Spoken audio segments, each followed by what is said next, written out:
Hello everyone, Juan Bloise here with Watchdog Interpreters.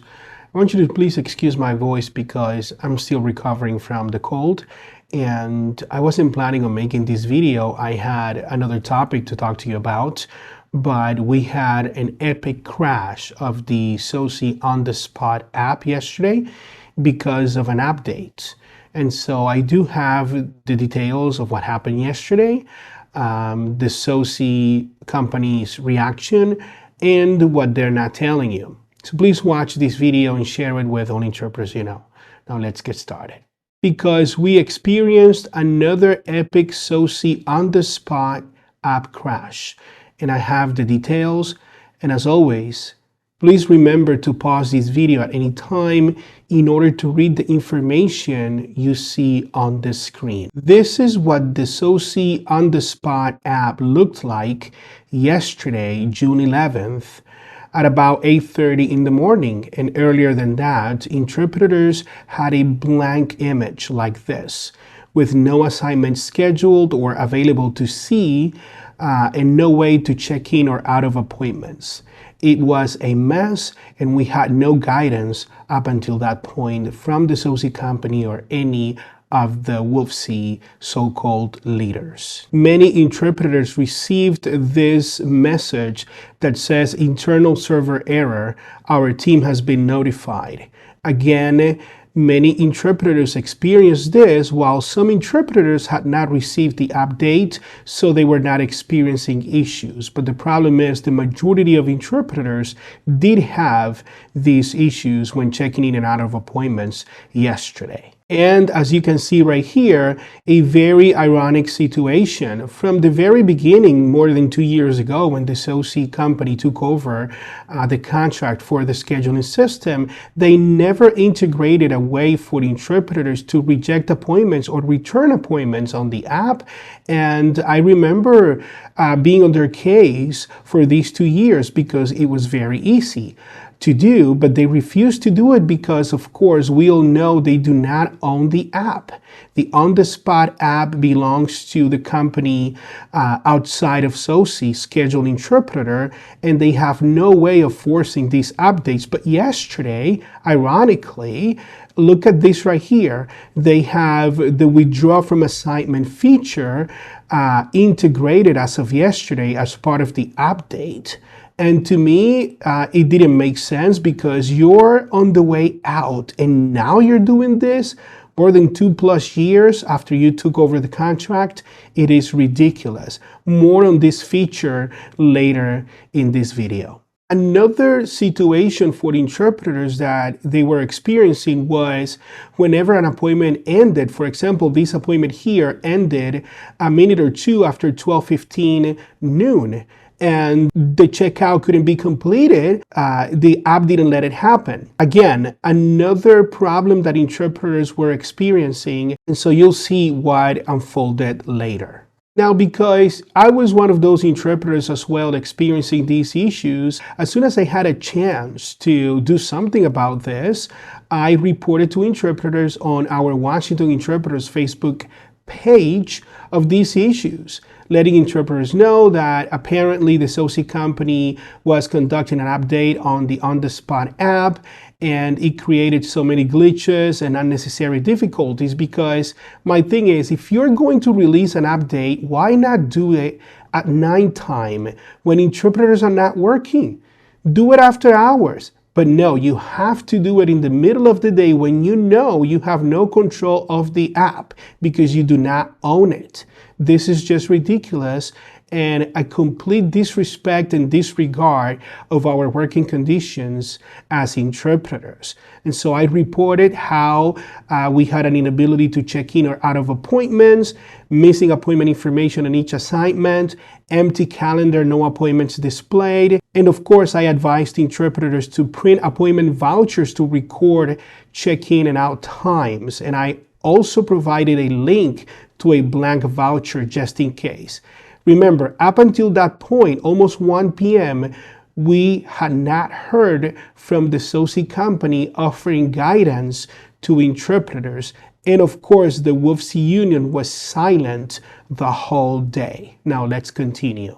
So 3.5 hours later, because we didn't hear anything from the SOSi company and I had some free time before my next appointment, I called the SOSi company at about 3:47 p.m. as you see right here, and I was able to speak to an associate that I'm going to protect their name, and the associate said that they were aware of the update from the on-the-spot app. The associate said to me that they didn't create the update, that the on-the-spot app decided to conduct an update and they didn't know about it, but were aware of this update since 7 in the morning. And so I suggested to this associate, why don't you talk to the program manager and tell the program manager to at least email the interpreters, okay? Because we don't have any guidance. We don't know what's going on. And if you're listening to this video, let me tell you, I provided some guidance as an interpreter because I care before the SOSi company did anything about this. Now, I don't mind conducting the duties of a program manager, but I'm not paid for this. SOSi company, if you want to pay me for this, or LNI, I would be more than willing to do this, but this is a disgrace. You have a company that is just pathetic, cannot even provide an email to interpreters at least an hour after you encountered a problem. This is ridiculous. And of course, after I called SOSi and told them and let them know, of course I was respectful, they finally emailed the interpreters at about 5:47 p.m. But look at this. It says SOSi is currently reviewing multiple reports related to the on-the-spot app. It says our team has recently identified that a new app version is in circulation. So it confirms what I was told over the phone. They didn't know about it because they have no control of the on-the-spot app because it belongs to the scheduled interpreter company, which they do not own. And once again, if you do not own the app, if you have no control of these updates, why don't you call Schedule Interpreter and let them know if you're going to conduct these updates? We have a contract with LNI from Washington State. These interpreters would be disrupted in their services. Please do any updates. Please conduct these updates at nighttime. But no, we're not even worthy of basic customer service skills from this company. And they didn't even offer any further guidance. They didn't include a voucher. Of course, you could upload or download those vouchers from the website, but they didn't even remind the interpreters of that option. This was just an email to just, fulfill a request that I made. And this is almost like at 6 p.m., almost at the end of the day for most interpreters. Again, pathetic. Now, I received several text messages and emails, phone calls from interpreters complaining about some of the issues they were experiencing with the on-the-spot app. This interpreter right here was telling me that accepting this assignment right here will exceed the permitted work hours for a single day. And so what this interpreter was referring was that they could not accept an assignment because they completed 8 hours of work.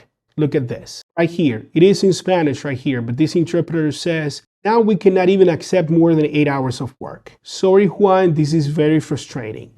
And of course, I understand.